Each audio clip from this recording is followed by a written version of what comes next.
Hi, it's Sarah with House Copper.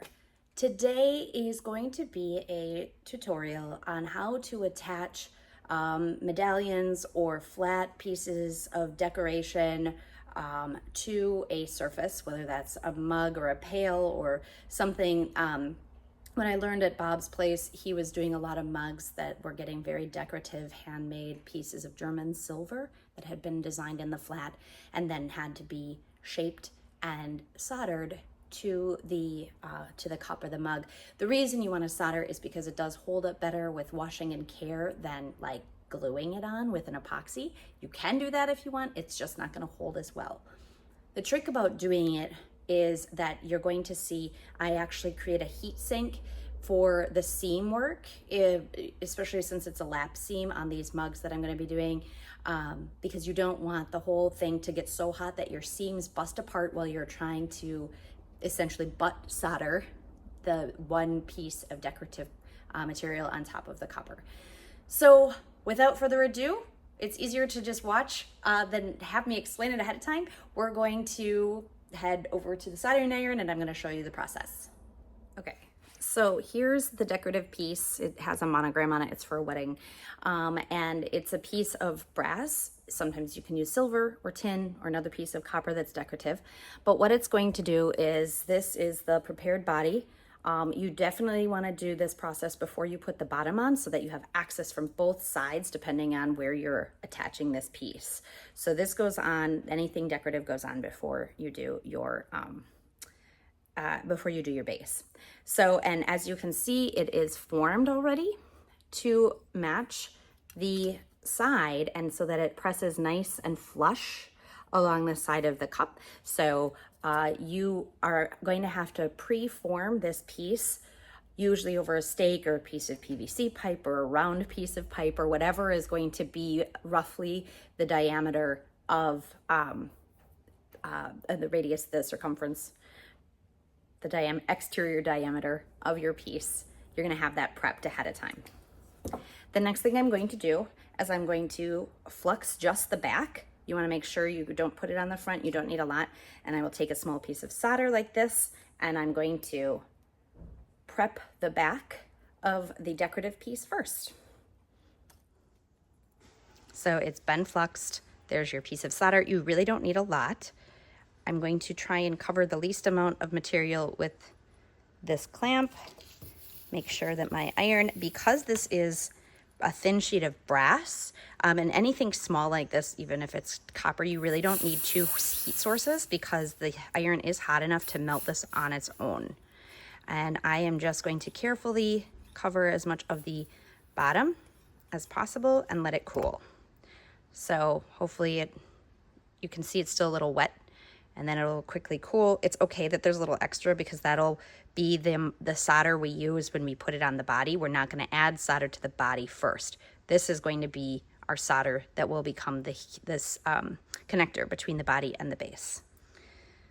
So what I'm going to do next is I'm actually going to clean off this extra solder or flux, the brown stuff, because if I leave the flux on, it actually can create more running problem, and you're going to have solder running out the side when you try and put it on. So you want to start with like a clean surface and fresh flux before you actually, and as you can see, it did heat discolor. That's okay. It'll come off before we put it like on the body.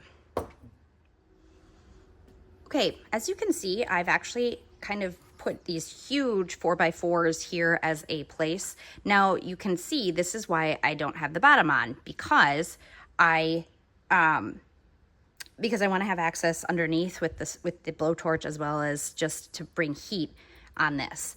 And these act as a heat sink for your seam. This is a lap seam, so it's important that this does not get hot. Another way to make sure it doesn't get hot, if you want, you can take a piece of cotton, like t-shirt material, get it wet with cold water, and just kind of put it right here along the seam as well. That's another heat sink option. Now I'm going to flux the back, make sure it's the right side, and kind of a small area of flux on the surface. So I've put new flux here and new flux right there. Okay.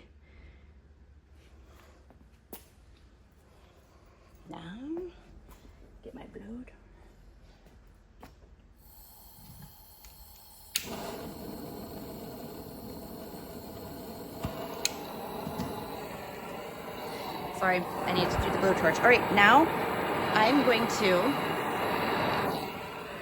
try not to burn my phone as I do this. I'm going to use this to hold this in place because sometimes the flux underneath will bubble and bounce this all over. So this is going to hold it in place while I go, oh! I'm hitting the stand here while I go underneath.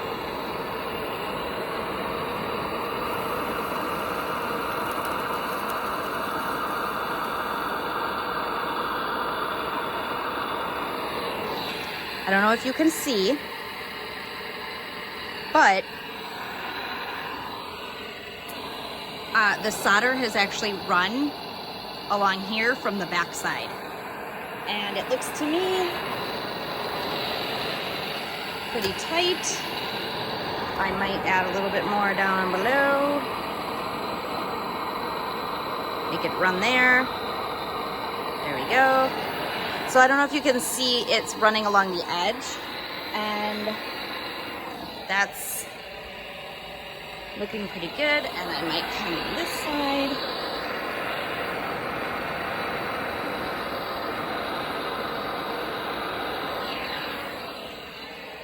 Now, also because I did not put flux on this seam, it shouldn't run. But you do want to kind of, if you notice, I kind of paused in between. I'm giving this copper a chance to cool off just a tiny bit.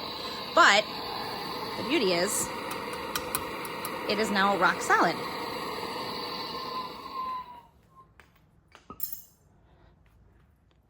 Okay, so here is the finished cup. It needs a final polish. This actually is discoloration to come off, but the solder has run and it's real tight.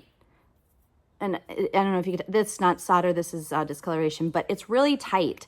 And you don't have solder running all over the place, and you don't have to add extra solder and have it roll off. You pre-apply it to the piece, and then you heat it from the bottom, and it's set to go. And now this piece can get, it can get a bottom bird set down and soldered on, and the piece is done and ready for its owners. So I'm really excited to see these all cleaned up and polished. It'll be really pretty. But anyway, so I hope that was helpful on how to attach those kinds of things.